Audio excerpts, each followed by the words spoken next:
Recycling may be useless. That's according to a New York Times science You get this moral high ground It's not feeling that good that for the you're better environment. than It's also somebody very else because they're- expensive. It is so much more expensive to collect recyclables. If you factor in the amount of time that people are putting into sorting garbage, it becomes just hopelessly unprofitable. His numbers were completely bogus. It's not fair, in my view, to make a blanket statement like some tried to do, including that column.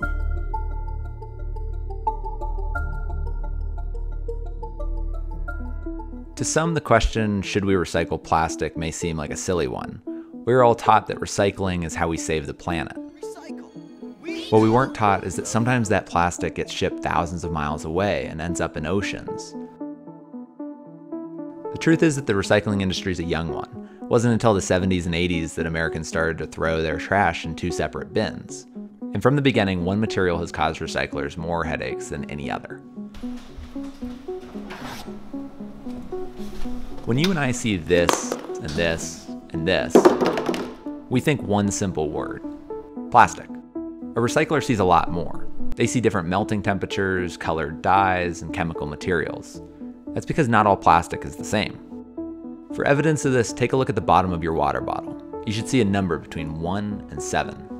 All of those numbers represent a different type of plastic, and each of those have to be recycled in their own unique way.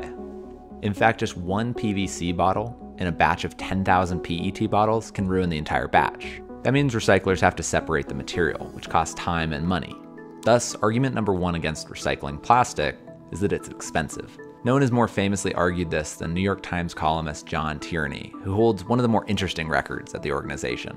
One of my articles in the New York Times Magazine called "Recycling is Garbage" set a all-time record for hate mail at the New York Times Magazine. People sent me boxes of garbage. There was this deluge with, "How could you do this?" In 1995, Tierney wrote an article called "Recycling is Garbage," where he argued that Americans spend far too much time and money recycling. But environmentalists were quick to point out the flaws in his argument. Tierney never mentioned what cities would have to do if they didn't recycle that material. If you don't recycle, you have to send the material to a landfill. It's not a zero-sum game. It's not like, oh, we spent $20 picking up the recycling. Wow, if we didn't recycle, we would have this money to use on other programs. Ron Gonen's company, Closed Loop Partners, invests in recycling companies. You have two options today for plastic. You can take it to a recycling facility, which will probably take it for free, might pay you a little bit, or you can take it to a landfill where you will pay in the United States an average of $50 a ton. In fact, some plastics sell for $800 a ton. But this is where things get a little bit complicated, so bear with me for a second.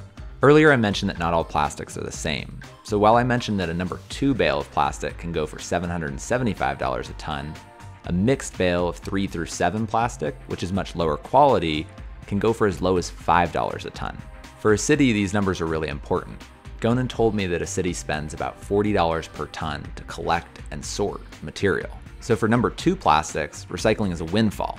A city can make $700 profit per ton. 3 through 7 plastics are a different story though. They cost a city $35 a ton to process. Interestingly, it's also these 3 through 7 plastics that get shipped thousands of miles away and dumped on poor countries. How do you explain to the consumer that we really need you to recycle those 1s and 2s and 5s, but not the 3, 4, 6, and 7?